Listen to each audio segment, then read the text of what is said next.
Today, your job as a deputy district attorney is to prove that a police officer killed an innocent victim 23 years ago and got away with it. The team behind you worked for months in order to get some solid physical evidence. So you know you have a strong case and you also have a motive. It makes for a concise, straight to the point opening statement. A bite, a bullet, a gun barrel, and a broken heart. That's the evidence that will prove to you that defendant Stephanie Lazarus murdered Sherri Rasmussen. Just, Stephanie, here's a grape, okay? It's a grape, just get it. Get it. Just get it for the love of God, no? She's not getting it, is she? She's not getting it. So let me explain a bit of this situation here. I actually watched a tutorial on a messy bun, that is, and then I gave up halfway through it because I found it too hard. You see, when you hear the story that I tell you, and then at the end of the video, I politely ask you if you liked my storytelling to like and subscribe to my channel. I do it for a reason. If I don't monetize on this soon, I'm doomed. These are my skills. This is the level that I can get to. I give up during a messy bun tutorial. I have zero skills, so that is the situation of the day. On that note, there's a couple of you in my comment section that understood the assignment. I didn't even have to give the assignment. You simply watch the video, you get the vibe, you get the energy, and you understand it. And you are my hype people. I'm just gonna highlight a couple of you on the screen because you just make it such a wonderful experience. I was literally just about to sit down and record when a couple of nice, positive, energetic comments flew in. And I was like, yes, this is why I do this. This is who I do it for. And you don't understand how much it means to somebody who is a small creator, how much more probably than somebody who has like millions of subscribers. And it's so nice because I'm usually the hype girl at the job that I dislike myself within customer service. And then when you see somebody hyping you up at something that you love and enjoy doing, it just like gives you such a manic energy to continue doing that and to just improve. On that note, on to the topic of the day. Maya is the name and Gone Bad is the game. Gone Bad is the series that I do on this channel where I talk about people that were ordinary, living their normal, boring lives, kind of like you and me, until one day they decided to switch to crime. Did you just say that other people watching this are leading boring lives? How are you still here? In this story, they switched to crime and then got away with it for about 23 years as well. So, you know, sometimes there's additional bits to it. And there are about 2 reasons why I have not covered this case before. The first one is that it's a lot more famous than the ones that I usually cover. It's kind of been, you know, chewed up, spit out by so many people, so I wondered going into it, like, what can I add to it? And the second reason, and this one, listen, you cannot unsee it once you hear it, so maybe just skip to the next timestamp if you are not ready not to be able to unsee it. Well, you understand that I edit my own videos, right? Because it's very obvious. It's kind of like, you know, a kid taking scissors to his year 1 and doing an art project. That's how they look like. You're here for the story, not for the editing, and I thank you for that, very much so. How do I put this? I don't have much in common with the perp of the day, except for the amount of facial expressions that we make. Ever since I watched her police interrogation, probably a couple of years ago, to be honest, and since I started editing my own videos, every single time I edit them, it haunts me. We just both have really expressive faces. It's just the fact that she lies constantly and I just use the expressions to tell the story, and because it's my face, so I can't really change it. That part. Now get ready for me to put her interrogation clips here and for you never to be able to unsee it. You see, I told you to skip to the next timestamp. I told you.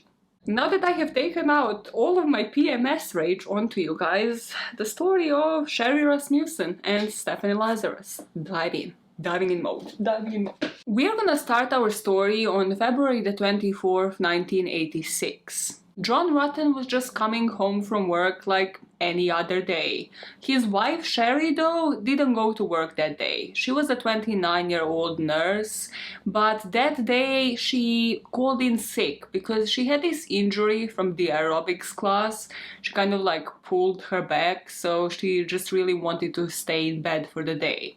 As John is parking up into their garage, he notices that the white BMW that he got Sherri as the engagement gift isn't parked up, and he just finds that odd.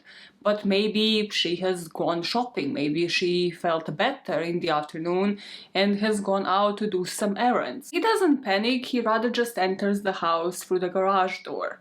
This townhouse that Sherri and John lived in had 3 levels. So there was a living room at the bottom floor, and then kitchen and dining room sort of like on the first floor, and then 2 bedrooms on the 3rd level. So as John enters the living room, he finds it ransacked. The broken porcelain vase is all over the floor, the TV wall unit is now collapsed on the floor, and drawers have been kind of yanked out of their usual place, and the contents of it have been dumped on the floor.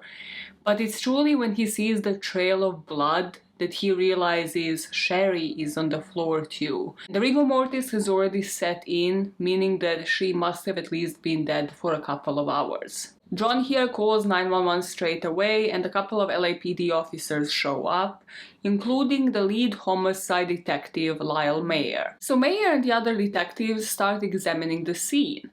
And the stereo equipment that was sort of by the TV, well, it seems as if somebody took it and then attempted to run with it towards the garage door as if that was their escape route, but then has just left it stacked there. One of the speakers was knocked over and was just next to Sherri's head on the rug. In Sherri's vicinity, there was also a vase that seemed to be just shattered on the floor. And then they find at the base of the stairs, as if leading from the living room onto the 2nd level, again, a CD player stacked onto VCR, as if they were stacked to be carried out, but then kind of just forgotten about and left behind there at the bottom of the stairs. There was a single bloody smudge on top of that CD player, and also there were some smears of blood on the wall and on the front door. There was also this table in the living room, and again, the contents of whatever was on the table and inside of the drawers was just emptied out. So at the first glance, it seemed like whoever the intruder was desperately looking for something. The theory that Mayer and other detectives came up with, it was that this was an interrupted burglary, right? One or a couple of burglars came in to attack Sherri. Sherri was still in her bathrobe and in slippers, so it seems like they didn't come announced, and that they also walked in somehow because the alarm wasn't triggered either. So maybe John forgot to put the alarm on. There was no forced entry, and it didn't seem like she was expected visitors. So their theory was that somebody managed to get into the house, sort of like attempted to stack whatever they wanted to take away, and then Sherri probably came downstairs, interrupted them, a struggle ensued within which Sherri ended up dead, and then this person probably freaked the hell out and didn't actually take anything, except they drove in Sherri's car. The evidence to support this would be the blood that dripped onto that CD player and the VCR, so it kind of seemed like the struggle ensued, Sherri was killed, and then they sort of like maybe wanted to lift that VCR and CD player to take it out, but decided maybe somebody has heard them and they should flee the scene immediately. At the first listen to this, certain things do fit in a potential burglary. And this is where you kind of have to listen to the rest of the story and the actual evidence supporting the murder and that this burglary did not exist. And I feel like Mayer and other detectives have just ignored the rest of that and have just stuck to this. This first couple of minutes that I'm telling you, it just seems like they have arrived to this scene and have formed a theory, and they have tried to fit every single piece into that theory instead of it being the other way around and making the theory based on the evidence that they have seen on the scene of the crime. So let's talk about Sherri. First of all, I told you rigor mortis already set in, which means that this probably happened within the morning hours, right as John left for work, which means somebody else didn't go to work. That is one point that will never be exploited. We'll talk about it in depth later.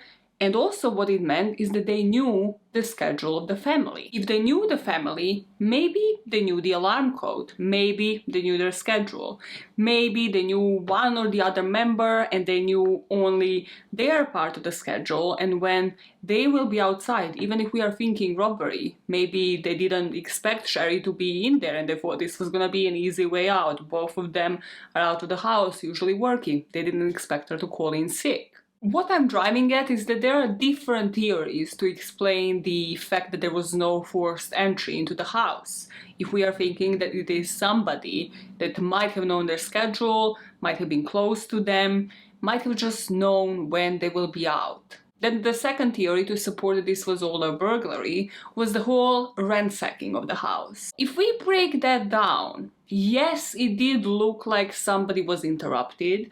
Yes, it did look like, there was blood on the CD player, the VCR, like it was stacked as if somebody was to have taken it out. But if the plan was to get into Sherri's car and skedaddle out of there, why not proceed with that? Like, DNA still wasn't a big thing. Why not take what you came for? Like, if the plan was to just get out of there, why not actually take any of the valuables? What was taken from the scene was John and Sherri's marriage license. Not just that, but because John and Sherri have only been married for 3 months, this marriage license was still kept in Sherri's purse. So whoever took this marriage license that was super important to them apparently during this robbery didn't go for the rest of the cash that was within that same purse. So at least, that would be some easy loot, some easy cash to just get off the scene, because it's exactly in the same place where this marriage license is. Why not just take it if this is a burglary in the end? So that was worth a risk, but then all of the other valuables actually weren't worth the risk. And that didn't raise up any red flags towards this being personal as hell to anybody. Also, what didn't raise any red flags to this being personal, and not just personal, but a staged robbery, a staged burglary, was how things were ransacked and random. Upstairs, nothing was out of place except that the glass was shattered. So it seems like somebody shattered the glass for it to fall down, so that maybe when John was to come home, he would see the glass first, which he did. That is how he kind of freaked out that something actually was wrong inside the house. So it seemed like that part was staged to begin with, maybe to announce to somebody that a burglary happened, which again, why would you do that? This glass would have fallen onto the pavement just in front of the garage, which means that other neighbors would be able to see it. So that doesn't fit into the plot of somebody ransacking the house and then also trying to get out as soon as possible after they murdered Sherri. And if we are talking about the rest of ransacking, I'm sorry that I'm focusing on this. It's just that nobody did, and it's so dumb. It's so dumb how they concluded that this was a robbery. It's beyond me. I know it was 80s, but it is beyond me. It just seemed like whoever this attacker was plugging things out. So you're like, okay, cool, but that supports a robbery. They want to take the whole of the stereo equipment and the TV, Maya. Yeah. But they seem to have been either stacking things manically with no reason to be taken away and then leaving television behind, leaving the speakers behind, or they would plug out the cables out of the speaker and then those would be found in front of the front door from the inside. So like some intertwined cords and the cable that was connected to the speaker. So are they just going out with cables as their loot from the scene?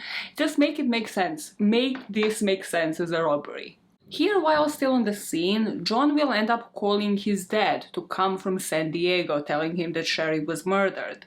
But what he didn't do was call Sherri's parents, nor did the police, for that freaking matter. I just don't understand. The 80s were a different freaking time.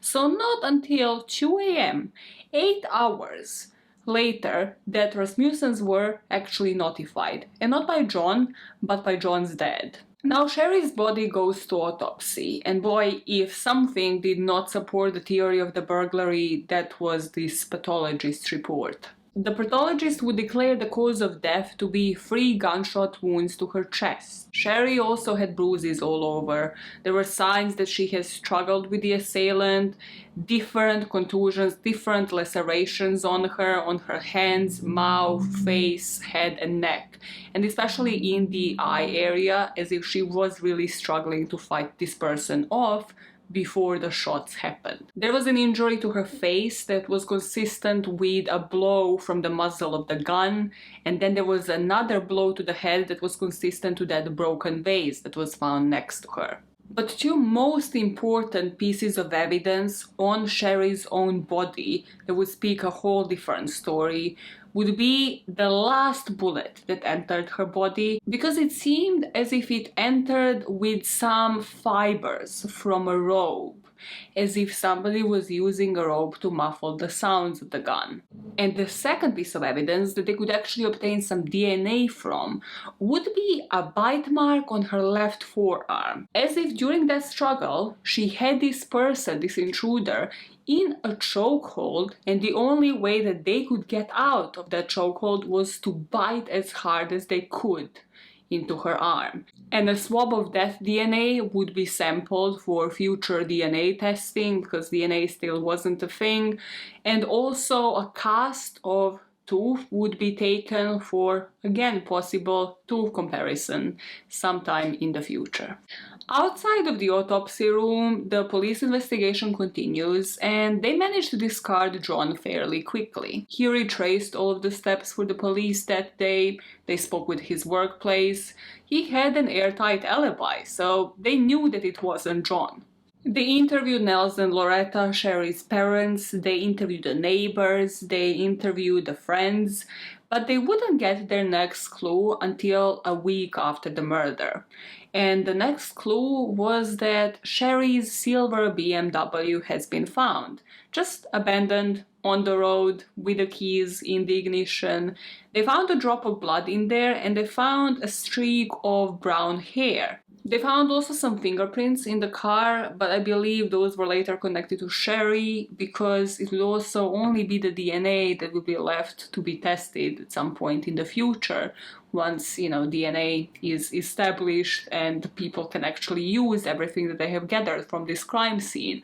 But now it was official. The only loot this supposed burglar turned murderer has actually taken was a marriage license, because they found a car, so they didn't even steal that car in the end.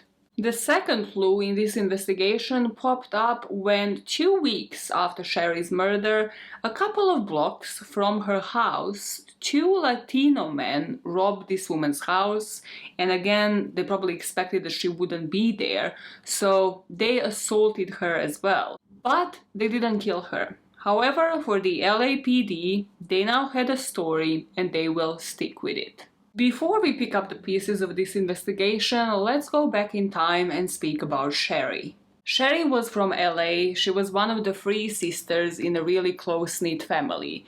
From my research, Rasmussen is a Danish name, and again, I based this off her father's full name, so I believe her father, and from that side of the family, she is at least half Scandinavian, half Danish.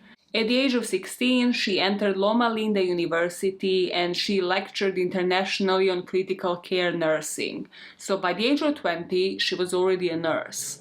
And when she met John, at the age of 27, she was about to join Glendale Medical Center. The 2 of them were set up on a date by a mutual friend, and immediately as she met John, she saw the best in him. She saw that he was talkative, charming, he was also laid back, which kind of was compatible to who she was.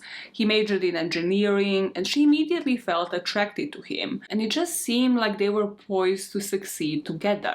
Both of them were also lean, athletic, runners, and John was also the recent graduate at UCLA.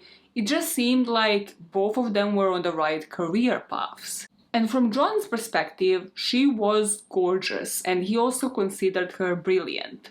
She was confident, she was directed, and she was who John wanted to be. Or rather, who he saw himself as in his best moments in life. So it just seemed like she brought out the best in John. What the book on this case by Paul Alexander explained, it just seems like they married, then they were together, and then they got married. So they got married only 8 months into dating, and she retained her maiden name. What breaks me in this story is that Sherri's parents, Nels and Loretta, raised Sherri to be independent, to be this independent young lady who didn't need a man even when she wanted one, who had her own career, had her own life, and then somebody just complimented it.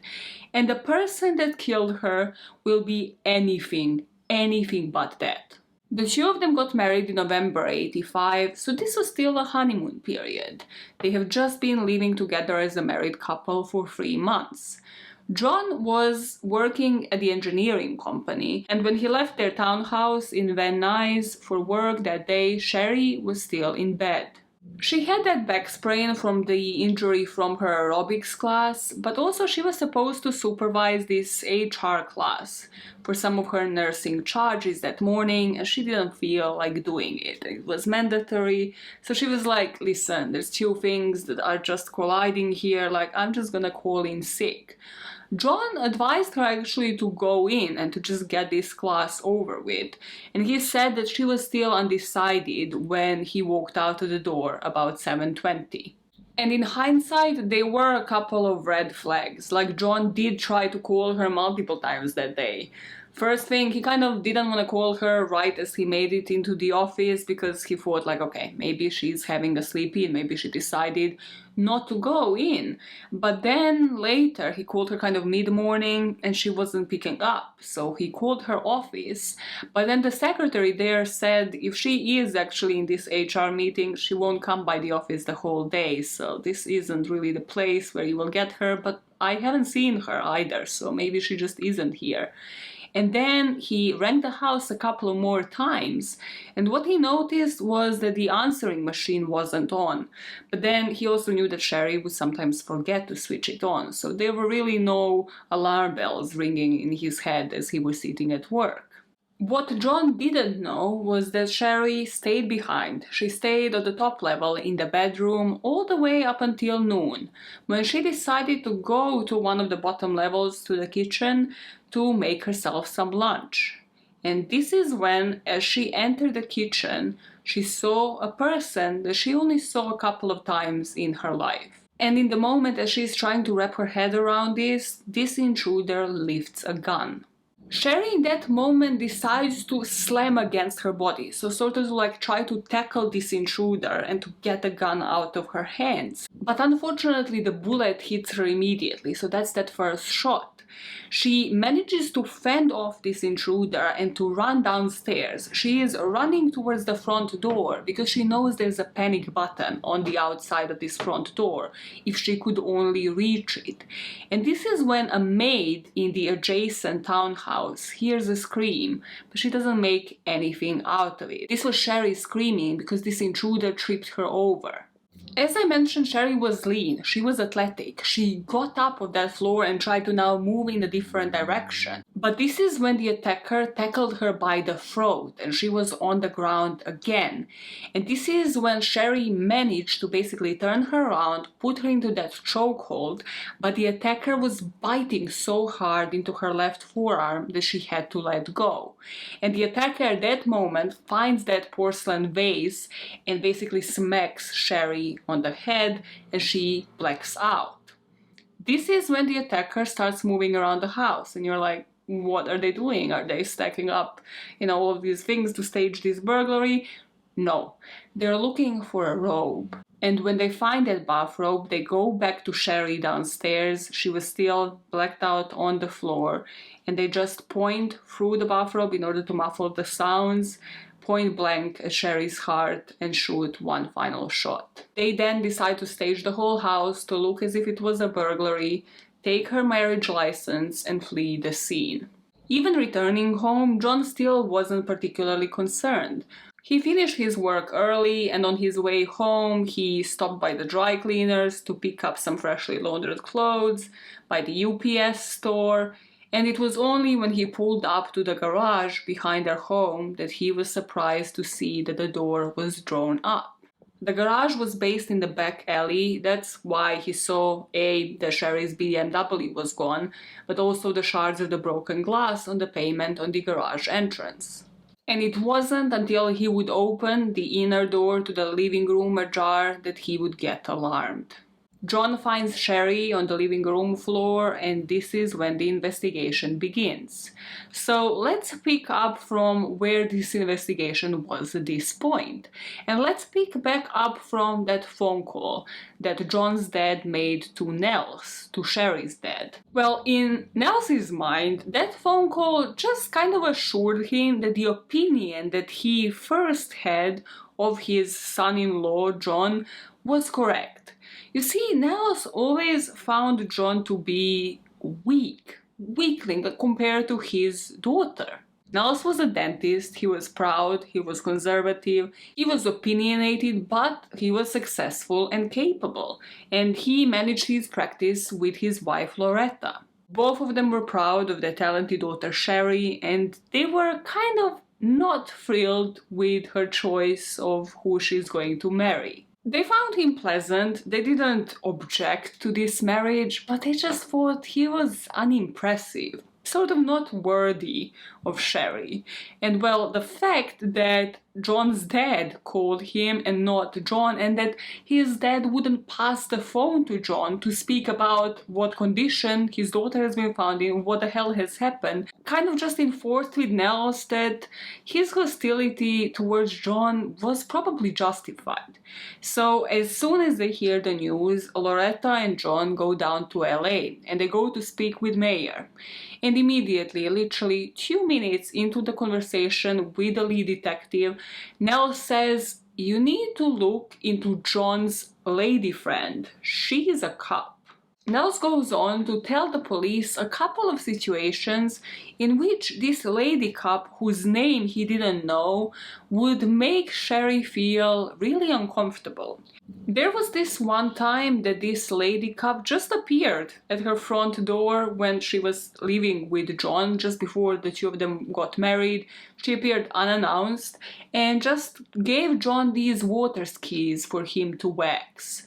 And she kind of just like wouldn't leave. It wasn't this handover.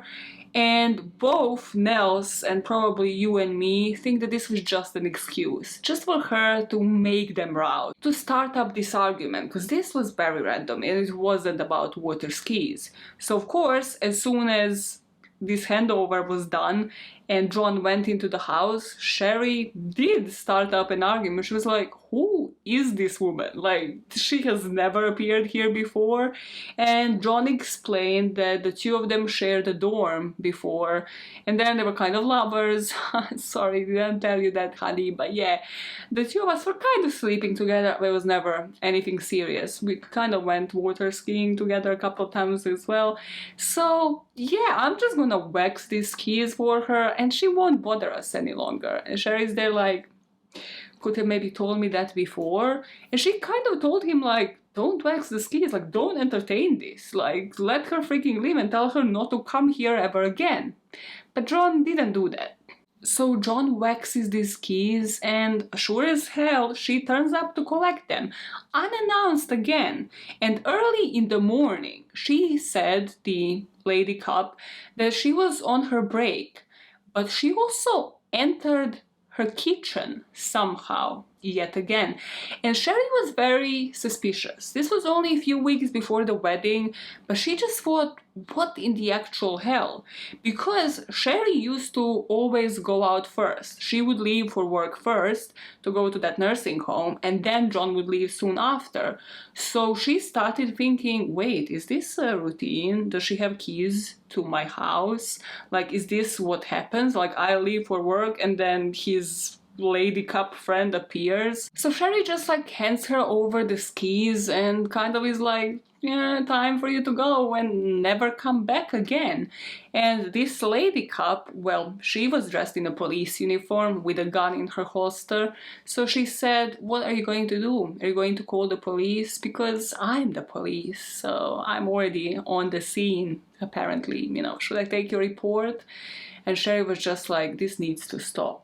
As I said, the wedding was only a few weeks away, so this is when she spoke to her father and she told him about these things. She was like, I trust him, I just want him to step up and tell this woman to leave us alone. Like, who the hell is she to think that she can just intrude into our house? And she would tell Nels, she would tell her father that John would always assure her that there's nothing going on between the two of them and just to ignore her, because ignoring her would make her go away. Yeah, because every time you are having this friendship with your crazy ex-girlfriend, yeah, just tell everybody, just ignore her, she will go away. Did that ever work for you?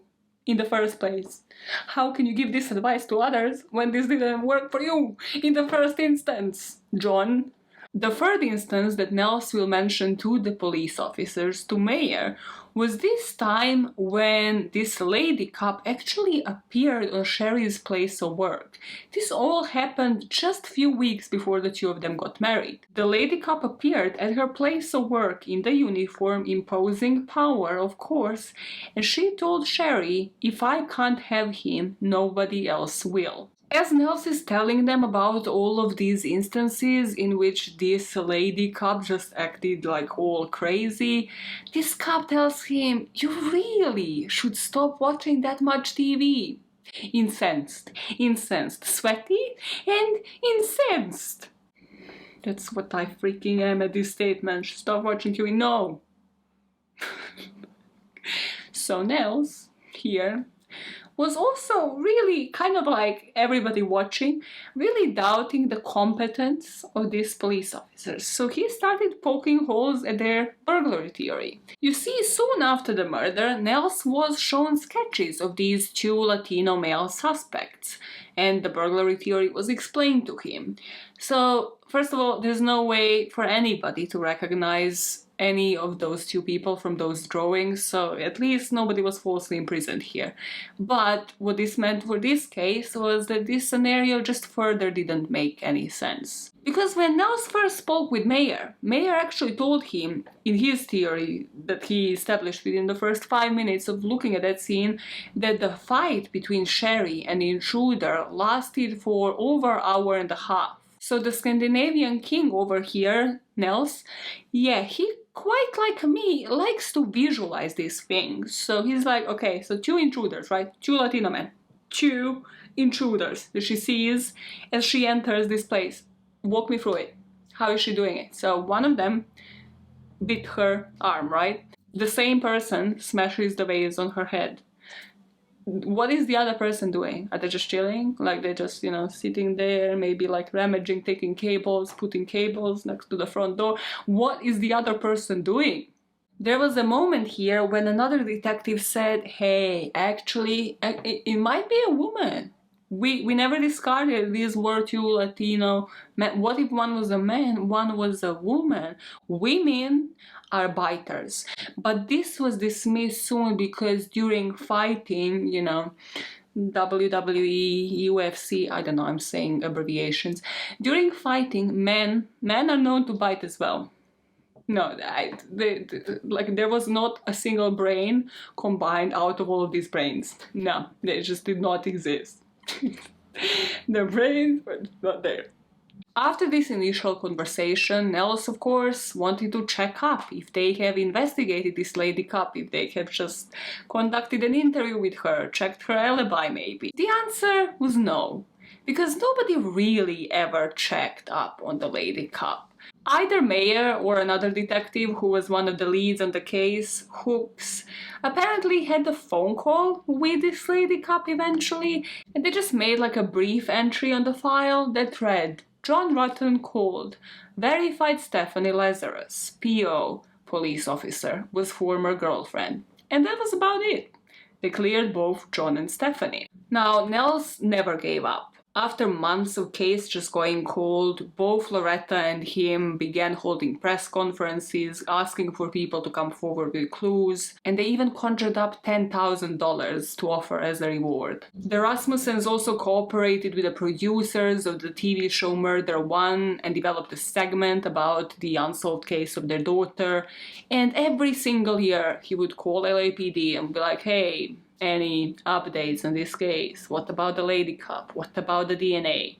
And when he called about the DNA, well, they actually told him that the department had limited budget and they could not afford to run such tests. So he offers to pay for the tests himself. And he even said himself, I have a lab. Just give me the DNA. I can give it to the lab to do this work. And also I kind of have a suspect as well. If you want to maybe like investigate into somebody, yeah, I have a person. But the police just never saw them analyzing DNA to be worth it, because it wouldn't be worth it without a suspect.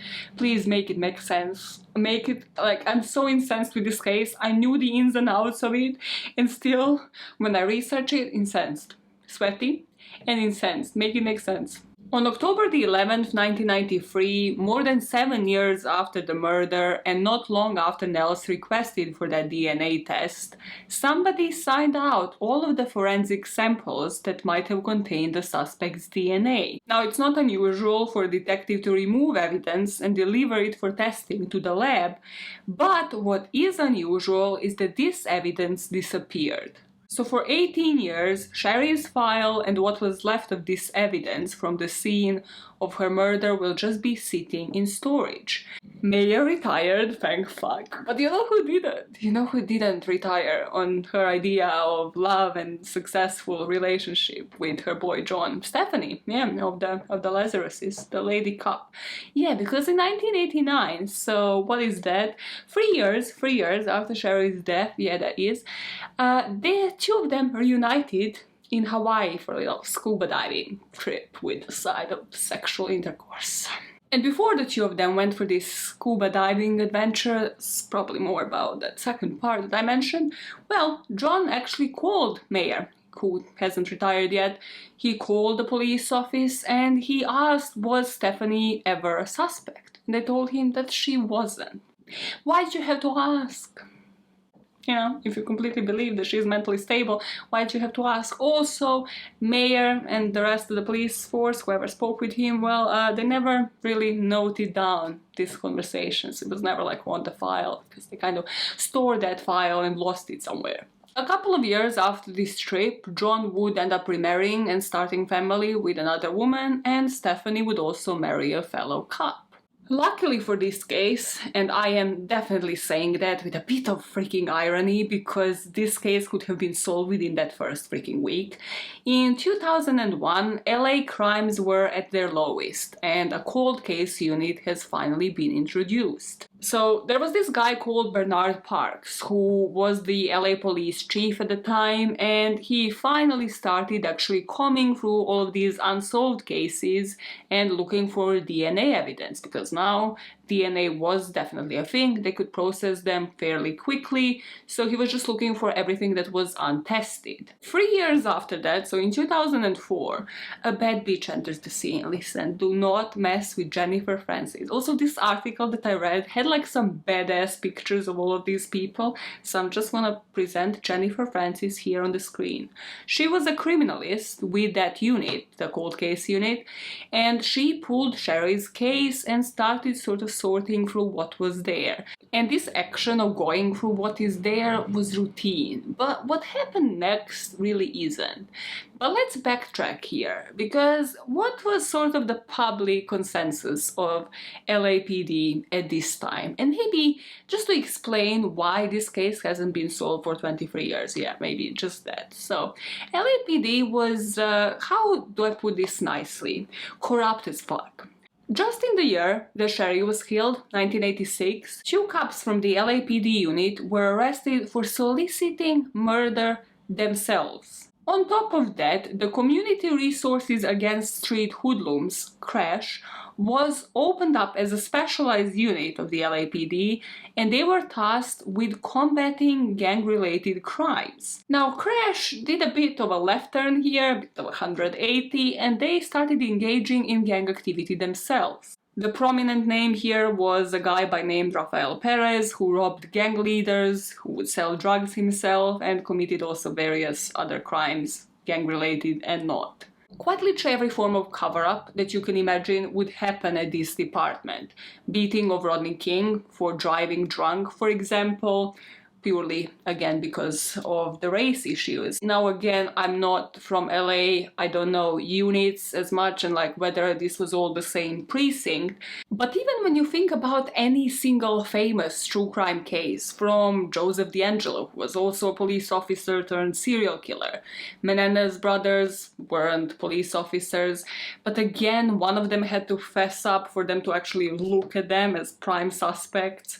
Richard Ramirez, like all of the people that operated within 70s, 80s, quite literally the police would always either neglect to look at the most obvious suspect, or, well, they would never see somebody being one of them also capable of committing a crime, or rather there was more of a bias. They actually even had a term for it. And the term they would use is either big blue ball or a thin blue line. And this would mean that one cop cannot rat out another cop. We are now back with our bad bitch Jennifer Francis. So she knew how the evidence process worked, right? You collect it from the victim, you put it in this coroner's freezer for some time until the case is still active, and then if it goes to cold case unit, if there's not enough evidence, then it's either moved to a different freezer or it remains in the same one, but it's stored under a file number. But if you remember right, this sample should have been sent to the lab for testing. So she starts thinking, okay, but what if somebody did note down that they have put it up for testing, but they never did? What if it's still in one of these freezers? So this bad bitch actually goes and searches all of these freezers in the coroner's office or wherever by hand. And just so it happens that in this freezer, at the bottom of it, she sees in like really worn out handwriting the last name Rasmussen. And as she takes this envelope out, she sees that the tube contains 2 swabs and that this sample has been sitting in this freezer for the past 18 years. Jennifer gets the results to this DNA test in January 2005. She runs them through CODIS, but there were no hits, so this person has never had a criminal record before. But interestingly, one thing that popped up was that the suspect was a woman. So now Jennifer goes to her supervisor, right? And she says, well, this kind of defies your burglary theory. Was there ever anybody that you looked into as a suspect? And this supervisor kind of just brushes it off, saying like, oh yeah, there was this previous girlfriend that is also the LAPD detective, but she's not any part of this. So he just tells Jennifer they should stick to the burglary conclusion, and no other detective would pursue the case, so the evidence just went back into the case file. That was until 4 years later, in 2009. Now, more and more police officers wanted an in on this cold case, on this unit. And the reason behind that was that now with DNA evidence, those cases would kind of promise them high clearance rates. They would look really good. So 2 of those detectives were Jim Nuttall and Pete Barba. These 2 guys are looking into what they have, so they're looking into what they call the progress report. They see that they have this DNA evidence, it's from a female. And then they discover that small note that Mayer just jotted down when he spoke over the phone with John Rutten. Do you remember what the note said? Yeah, John Rutten identified Stephanie Lazarus, P.O., as his previous girlfriend. And they're like, P.O. P.O., not like post office, P.O. as in police freaking officer. Okay, so if, let's say, we were to consider Stephanie Lazarus a police officer, first of all, we need to be super careful about going about this, because Jennifer Francis has already gotten into trouble for even bringing her up. So A, we have to discard her. We need to check if the DNA will match the DNA sample that we have. But second, let's just run through this. Let's see what story reads better. Jim, Pete, we speak the same language. So they were like, okay, how would a police officer go about this? She wouldn't be doing it when she was on duty. It would be on her day off. Was Stephanie Lazarus working on that day? Oh, no. It suddenly seems like she had it off. She would know their schedule and she would be waiting for the victim to be alone. Just in this case, it so happens that she did know John's schedule pretty well. She would be entering and leaving the scene in such a way that would minimize her being seen, being exposed. So she knew of that backyard entrance through the garage door, and that's how she entered. And then she exited and went into her BMW, trying to wear gloves and leave as little physical evidence as possible as she was leaving the scene. And then there was the question of the gun. Of course, they didn't suspect for a single second that she would have used her officer gun. So they thought, okay, she must have bought another gun. So this was premeditated, but let's take that aside. She must have bought a secondary gun that she would have used in the scene, and then later, even if the police was to look into her and question her, she would have said, oh, I lost it, I don't know where it is. And then one of them just says, or it was stolen. So they look into the reports, and what do you know? 13 days before this supposed burglary, Stephanie Lazarus reported her .38 caliber gun as stolen. And by that point it was probably at the bottom of some lake, river, really ocean at this point, because it's been 23 years. It's always the story that reads better, and it could have read equally well a couple of days after the murder, but nope, 2009. So now they have to discard her, or rather, because it reads so well, to prove that this was most definitely 200% her. Yeah. Stephanie at this point actually was married, as I told you, and also had adopted a daughter. And the two of them were on the trip to Costco when they stopped for a smoothie or like a drink. So these two were kind of like, you know, probably in her normal clothes, maybe, you know, somebody else sent somebody else out to follow Stephanie as she just disposed this beverage that she was drinking. Well, somebody collected it from the garbage and now it was their property, and they tested the DNA on the straw of that beverage, and can you guess? The drum roll, give me the drum roll, give it to me, give it to us. All the DNA was a match. Yeah. As shit's about to hit the fan, the imaginary one, which I clearly don't have because otherwise I wouldn't be looking sweaty and shiny like this, let's talk a bit about Stephanie. Who was she? Why? What was she up to? Why? Again, why?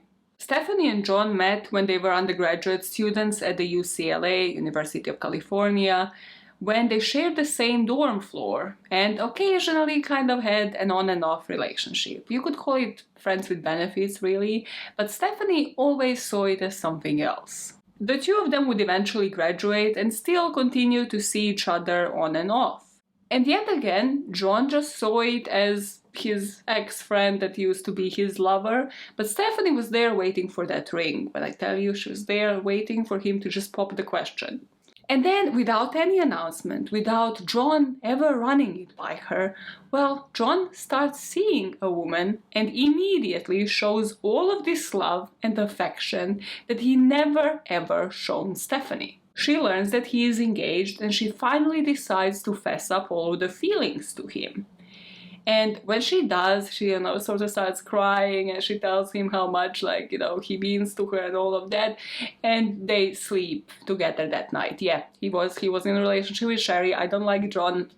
Sorry, John, if you're listening to this by any chance for some reason, please don't. I don't really 100% am on your side, no. Before the two of them get married, she can't handle it. She's seething, she's making all of these unannounced visits, telling Sherri that she will be the one marrying him, that she's in love with him, that she will be picking up the pieces. And still, despite of this, despite of her proclamation of love, John decides to go ahead and marry Sherri, again without consulting her much because he thought that she will just go away. And she doesn't. For about 2 to 3 months, we don't really know the details of Stephanie's life, except from the part where she bought that gun and then reported it stolen a few weeks before. So it's safe to say that she was planning this murder for at least a couple of months, and then just waited for the day for John to leave his house before Sherri. And after the murder, did she join the cast of Crazy Ex-Girlfriend? No, nah, she didn't go into that. She just continued working. She was striving, she was thriving, going through the ranks. This next line is according to only one source, and the source is Wikipedia, so take it with a grain of salt. But Wikipedia says that she started her own private investigation company at some point, and it was called Unique Investigations. Which, sure, if she was as good of a police officer as she was a criminal, she probably covered up a bunch of these cases, so they sure as hell were unique. In 1987, she went on to earn medals, including one gold medal at the World Police and Fire Games in San Diego.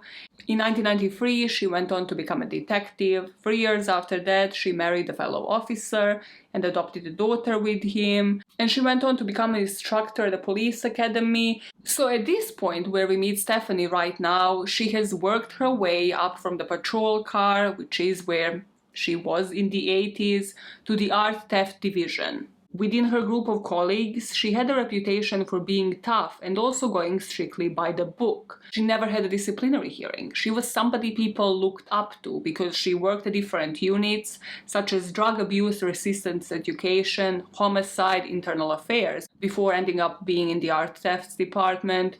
And on top of that, she also started the department's child care program, initiated the child safety ID program. She was one of the people that, according to all of the articles and all of the colleagues that spoke up later, it was a privilege to know her, and she was inspirational to so many people that worked underneath her. And this is kind of where both Barbara and Nuttall see a form of a hiccup, because she was so loved, and now here they are, they have to isolate her, they have to question her without her suspecting anything. And on top of that, once they spoke with their chief, the chief kind of ran them through different situations that this can end up in if she was to have a gun on her. So they had to isolate her, and they also had to have her not have a gun on her, just in case that she decides maybe suddenly once she's caught after 23 years to either hurt somebody else or to pull that gun and turn it on herself. They couldn't know what state of mind she will be in once she realizes that she's the suspect. Before they did just this, they went to actually speak with Nelson Loretta. And I love that they did this. They basically went to the house and like the whole family was there. And neither Barbara nor Nuttall knew what to say, but Loretta just approached them and she just hugged them. They finally knew it was over. And Nuttall actually said like, I know I don't have any right to do this, but I need to ask you for just a bit more patience because we need to go by the book here. Otherwise, she has people to back her up. She has all of these colleagues. She is a police officer. She has all of these people that have only seen one version of Stephanie. And if this was to go to trial, we need to have a rock solid case. So they leave Nelson Loretta and they dive into this case. And they find a guy that worked within Stephanie's department, that worked kind of like a few tables across from her. So they wouldn't have worked on like the same cases and stuff, but they would know each other. They would have passed each other in the corridor. She would have known on him, and there would be enough confidence there for her to listen to when he actually said that they have a suspect to interrogate. Luckily for them, one thing worked into their favor, and that was that Stephanie's department, Robbery Homicide Division and the Art Theft Detail, was located on the floor directly above the Parker Center's jail division. And because this was the jail kind of area, well, the guns would not be allowed, so she would be scanned and would have to give her gun away, and then would proceed to interview this supposed suspect. So at 6:40 a.m. on June the 5th, 2009, Dan Jaramillo stopped by the desk where Stephanie was sitting. He was wearing a wire. "Stephanie," he asked, "do you know me? I'm Dan Jaramillo. I work over here on the other side." He just went on to then explain that he was working on this case and he had a suspect in the jail downstairs who was talking about stolen art. "I don't know a lot about this stuff," he said. "You can kind of talk to him." So playing to Stephanie's ego here, making her feel important, he gets her to do just that. To go downstairs, and once the gun is in the tray, she enters this interrogation room and sits down. And it's pretty obvious that she realizes that she is the one that is getting questioned within a couple of minutes. But here I really need your opinion. And if you want to watch it in its entirety, it's on YouTube. It's over an hour though. What I would suggest you watch is Observe's channel's cover of it. So this guy named Logan, he is body language analyst. He did really good analysis on the most important parts on his channel. And during the interview, they keep repeating, you have the right to remain silent, you can always leave, and she never does. And she's a freaking police officer. So that's the one thing where I just find it so strange. Like, if you were a police officer, like 2 minutes in, you realize that the tables have flipped, that you're the one that they're interrogating, isn't the first thing you're saying like, "Sorry, I don't have anything to do with this, but I also want an attorney present." Like, "I'm not talking to you. Why the fuck are you investigating me? Why are you interrogating me?" She literally sits there for the entirety of it. And I just can't really understand why. Has she given up finally? Did she finally know that she got caught? And if so, again, why just proceed with lying? Because you know also that you're being video recorded because you're a police officer. You have done this yourself. Because in my head, there are two valid reasons. One, she was done and she just wanted to get it over with and she knew she was going to jail. Or two, she was cocky. She thought, "You didn't catch me for 23 years, you think you're gonna get me now. You gotta let me know which one are you leaning towards." But basically they sit her down, there's a camera that is sort of staring at her, and they tell her that they have been assigned a case and that her name has been mentioned in some of the notes. So they ask her, "Do you know John Rutten?" And the detective mispronounces John's name on purpose in order to see if she corrects it. Case. Do you know John Rutten? John Rutten? John Rutten? Rutten. Oh yeah, I went to school with him. But Stephanie Lazarus, herself a decorated police officer, is now on the hot seat. Was there any relationship or anything that developed between you guys? Yeah, I mean, we dated, I mean, what's this all about? What it's all about is a cold case dating back nearly 25 years. The murder of John Rutten's wife. Do you remember her first name? Shelly, Sherri, I don't know, something. She does the exact same fake recollection, according to Logan, the body language analyst, when she's asked questions about his wife. Based on her body movements, based on the time that she takes to answer these questions, he said it's definitely obvious that she is faking not remembering all of these details. Had you ever met his wife? I may have. Do you remember her name or anything, or?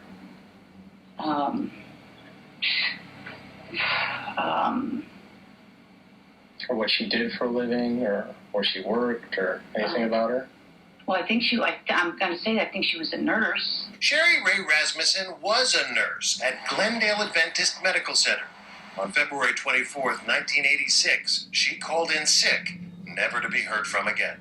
I don't understand why you're talking about some guy I dated 1,000,000 years ago. Well, do you know what happened to his wife? Yeah, I know she got killed.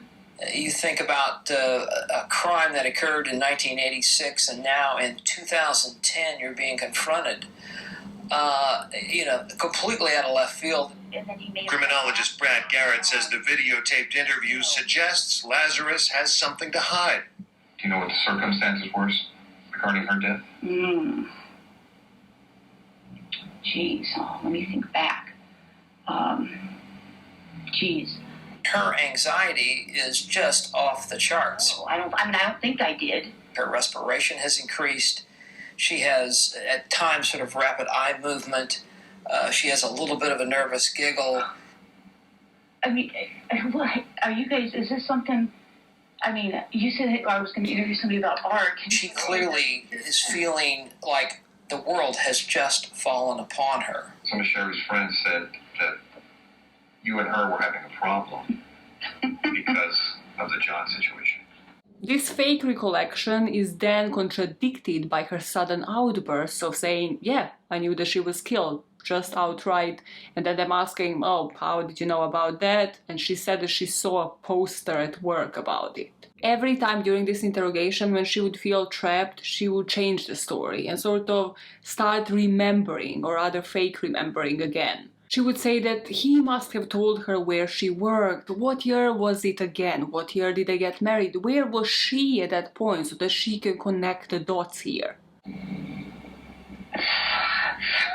Well, After first denying ever speaking with Sherri Rasmussen, Lazarus starts to backpedal, admitting she may have confronted her at the Glendale hospital.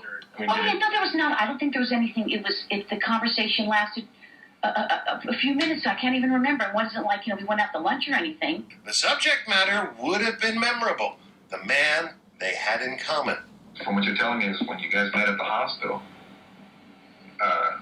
you guys talked, but it wasn't, from what you recall, confrontational from either side? I mean, I'm trying to, turn my memory back, and I'm trying. I can't even picture the conversation. I think it's chilling. This is the interview that should have been done back in 1986 by the LAPD. Did you ever fight with her? You mean like we fought? Yeah. Did you ever duke it out with her? No, I don't think so. I mean, you'd remember that, right? That would be pretty... Yeah, I would think so. At this point, you don't have to be a veteran detective, like Lazarus is, to get the drift. They're saying, okay, I fought with her, so I must have killed her. I mean, come on. Finally, after more than an hour of all this, the detectives get down to brass tacks. If we asked you for a DNA swab, would you be willing to give us one? Well, maybe. Because now I'm thinking I probably need to talk to a lawyer. What Lazarus doesn't yet know is that the cops already had her DNA, and it's a match with that bite mark from the crime scene. I'm shocked. I'm really shocked that somebody would be blamed saying that I did this. I mean, we had a fight, and so I went and killed her. I mean, come on. Lazarus gets up and walks out of the room. In the hallway, the sound is still rolling as her fellow police officers place her under arrest. Lazarus comes back to the interview room in handcuffs. Her answers now are crisp and cold. Stephanie, you know you have the right to remain silent. Do you understand? Yes. Anything you say may be used against you in court. Do you understand? Yes. As soon as she leaves that interrogation room, she gets arrested on the spot. And this is when they start building a case against her. And for that case, they found something in her possession, well, rather in her home, that was particularly interesting for both the prosecution and the defense. And those were her daily planners. And these daily planners matched the detective's story and completely contradicted everything that she has said and fake recalled apparently in this room. And also just the sheer fact that she still kept them tells me something else. It's a bit pathetic, Stephanie. A tiny bit pathetic, but sure, let's proceed because she's a pathetic person in general as a whole. An entry from this journal from November 1984 discussed that during the night out she managed to keep her mind off John for a while. Then there was an entry from April 1985 that stated that she saw his car, she put a note on it, and she watched it for 1/2 an hour and checked up on it a few times. An entry from May 1985 mentioned that she visited John and that his girlfriend was there. Then in June that same year, she noted down that she finally found out that John was getting married, and she described herself as very depressed and her concentration as -10.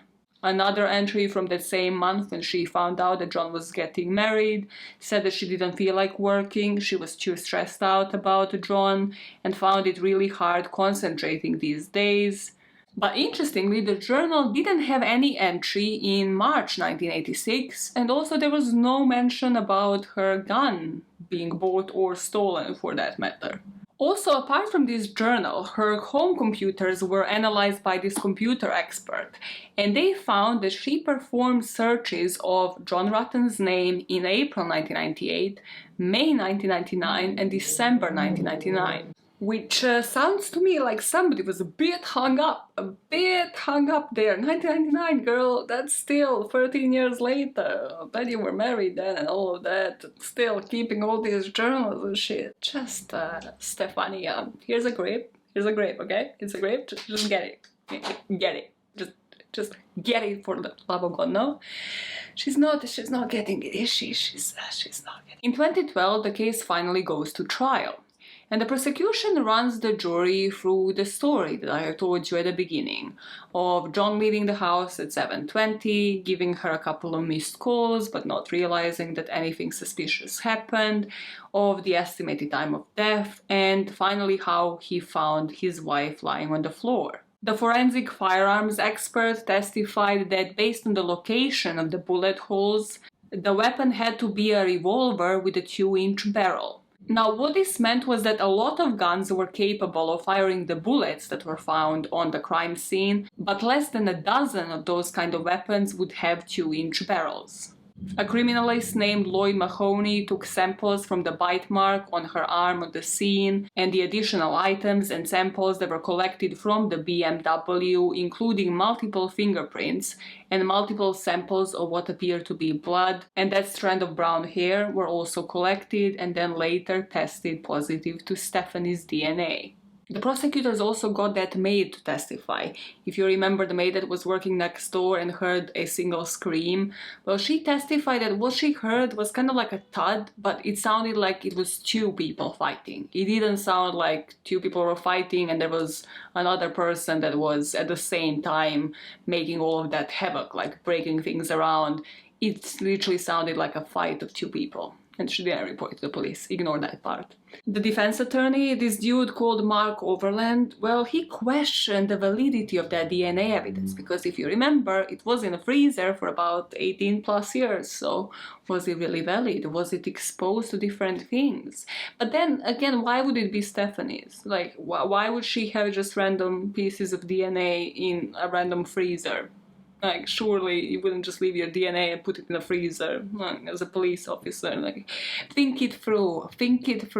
He would also note that there was this blood smear that was from an unidentified male, and they analyzed it for DNA, and it didn't match either the blood of Lazarus or Rasmussen, and it was a male DNA, so that suggested the possibility of another suspect, going back to that Latino man burglary theory. They also had a forensic firearms examiner called Patricia Fund, and she would testify that the bullets that were found on the scene could not be identified as having been made by the particular manufacturer or as being from the .38 caliber gun that Stephanie apparently used. And of course, in order to prove her character, they had to have some witness testimonies to show that she isn't this jealous lover, that she isn't this like psychopath, that she wouldn't have done this and then just continue to live her life as normal and thrive for 23 years. They invited her friend as a character witness, and she said that she has never witnessed Stephanie be violent towards anybody. Then they found this guy who worked with her in 1985 and 86, and again he has testified that he has never considered her to be a violent person. They interrogated a person that has seen her the next day after Sherri's murder, and they have said they have not seen any injuries, any change in mood, anything that would indicate that something like this happened on her day off. All of the witnesses, like her college friends, people that have worked with her, all of them kind of repeated the same story, and I don't think that was particularly smart, like, because all of them focused to say, like, she wasn't violent. Compared to the physical evidence, that's just weak and also kind of boring. As a member of the jury, you're just hearing every single person, she is violent, she is violent. Okay, and anybody can just snap when they're too pissed off? Like, anything physical that can prove that she wasn't there on the scene of the crime? No. Okay. So the jury here felt the same, and the DNA evidence proved to be too hard to overcome. So after deliberating a little more than a day, the jury of 8 women and 4 men found her guilty. She got 25 years to life, and then extra 2 years on top of that for the weapons enhancement. Stephanie would of course go on to appeal the conviction, and she would say that the search warrant for which they got her journal was improperly granted. She would also appeal by stating that the original burglar theory evidence was not presented during the trial. But her appeal was denied in 2015, and she is currently serving her 27 years to life sentence and is eligible for parole in 2034. In 2010, Nelson and Loretta filed a civil lawsuit against the city. They alleged the discover-up, including the act of allowing Stephanie to periodically review the case file, the LAPD hostility towards them that just continued through the 1990s and started on the night of the murder, amounted to a violation of their civil rights, emotional distress, and fraudulent concealment. Really, the city was found to be immune from the liability, and their response was basically to introduce statute of limitations, which hasn't been done before, saying that the Rasmussen's time to sue them was limited once they broke off contact with the LAPD in 1998. And that the last year that they could actually sue them was the year 2000. They broke off the contact because you weren't doing shit for like how many years? I'm so pissed. I'm so incensed with this case. This is taking too much. Okay, and now Jennifer Francis, the bad bitch, the one that I call bad bitch. Well, she was in shit because she was technically being seen as a snitch because she did the right thing. She did the fucking right thing and wasn't corrupt. She was working on another serial killer case, the famous Grim Sleeper one, and she has been taken off of it. Her supervisor threatened that she was obsessed and emotional and shouldn't have said anything, so they transferred her to a non-analytical position. They basically demoted her because she got the right person arrested. At some point, she also spoke up against one of her supervisors and accused him of sexually harassing other female criminalists, and then she was transferred from that department. So she brought the city to trial for the violation of state labor law, but the judge has found that there were no triable issues of fact of her claims of harassment, discrimination, and retaliation. And in 2019, they sided with the city. So, yet again, none of these families, nor Francis, nor Rasmussen, who have worked so hard on this case, got like any compensation, any praise for it. Rather, one person was demoted and has her career ruined for doing the right thing and getting the right person behind bars. And the family that waited for 23 years trying to cooperate with the police and bug the police, again, couldn't win against the system. And what's crazy to me in this case, among like 100 things, was that had Stephanie Lazarus not been crazed enough to actually bite her, to actually bite Sherri, had Sherri not put her in that chokehold, this would have still probably been a cold case. Because they wouldn't have just tested things from the BMW, they wouldn't have just tested things from the file. This probably would still have been an unsolved case, while being one of the most solvable cases that you and me have probably ever heard of. And now might be the right moment, as we are saying goodbye to one another, for me to tell you that there was actually a third reason why I haven't covered this case myself. And that is that I like to believe that if a person is guilty of a crime and they get away with it, that they're living shitty life, that they're living the Mark Putnam life from 2 weeks ago, where it's eating them alive, where they're losing weight, they're constantly shitting on the toilet, they're having mad diarrhea, and they're just, as a whole, miserable as a person. And this one just slaps me right in the face, because clearly she wasn't miserable. Clearly, Stephanie could live with herself. She could sleep at night, while at the same time, in the same breath, being the police officer. So that was a nice slap in the face that totally didn't prove me wrong on every single turn. Every single turn I was like, this doesn't make any sense. Why are you not solving this? This is so easy to solve. Okay, cool. But you know, it's good to know that the LAPD is totally not corrupt right now, right? They're doing great work, right? This happened. When was this trial? In 2012. Do you think they're doing great work now? Why are you lying to them? Why do you want them to live in a delusion like you do, that people can't live with themselves when they commit crimes, Maya? When time and time again, serial killers, they prove you wrong. Literally every single case proves you wrong, and you're all there like, this is a slap in my face. Okay, I need to get out to this video right now. That is all that I have for you today. I need a cold shower and possibly a beverage as I edit this one out, because I'm gonna be pissed off as I'm editing it as well. I'm gonna get a bit passionate. A bit passionate about you, Stephania. Stephania. We're gonna talk. No, we actually don't. I really, it's one of the people that I would never interview. Even if I had a chance, Stephania. Crazy eyes, I can't handle it. Crazy and crazy, I can't handle it. And you lie a lot. You know, at least I have all of the facial expressions, but I'm not a freaking psycho, so no. Pass, hard pass. Bye. That's funny, and on that note, bye everybody else. I hope you're having shitty time in prison. That's one thing that I looked up and I couldn't find. I really want to find it. I really want to find it. If anybody finds an article of Stephania here, of the Lazaruses, having shitty time in prison, send it my way. Right here, right here. I want to know. I want to know. Because she's a cop, come on. She is not having the best time in prison. Will that compensate for the fact that she hasn't been caught? No, nothing will. Nothing ever will. Why? Where is this going? Nowhere. Okay, cool. I'm glad that we sorted that out right here in front of everybody else. Who are we talking to? Am I going crazy, everybody? I think I am. I think I am. There's literally nobody. It's every time I feel like I'm going more and more insane because I look there and I see nobody, but I still keep interacting with them as if it is the audience. Alright, okay. Slightly insane. Touch of a reminder of a 7-year-old Maya like teaching ABCs to the empty room, you know. That's not going into your favor right now. So that was totally not awkward. Now I will see you guys actually for another video this week, hopefully. If I get to edit them all out, because they're not short, are they? They're just not short. But now, goodbye.